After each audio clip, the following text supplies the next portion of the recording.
This is an 8-part series which investigates and exposes slavery in the 21st century. It goes from countries in the West, like the United States, to emerging and developing countries in South Asia like Pakistan. And it looks at the individual stories and the people responsible for slavery today. One of the discoveries that I made in making this series is how extensive and everyday slavery is today. When we talk about slavery, it conjures up images of the transatlantic slave trade 300 years ago.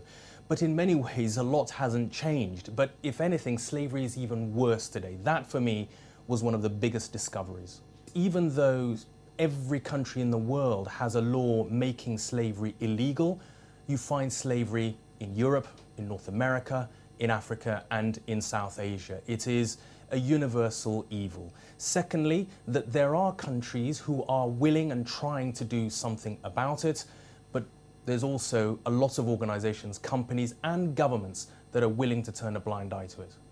What I discovered in terms of the numbers of slaves today is that the most widely accepted figure is that there are today 27 million people in a condition of slavery across the world. And that figure, just to give you a context, is much higher than the peak of the transatlantic slave trade 300 years ago, where 12 million men, women, and children were forcibly transported from Africa.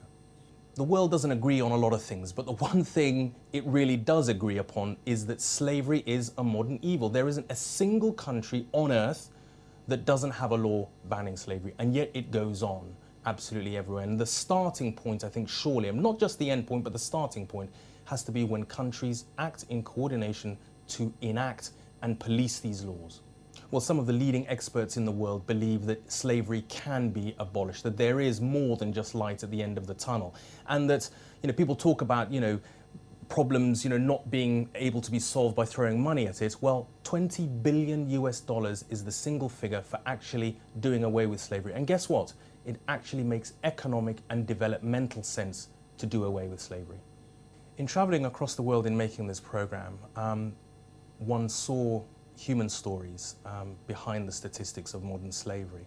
I'll never forget being in a field in Punjab and seeing 3 generations of the same family working in mud to pay off a debt with their slave owner no more than 20 yards away.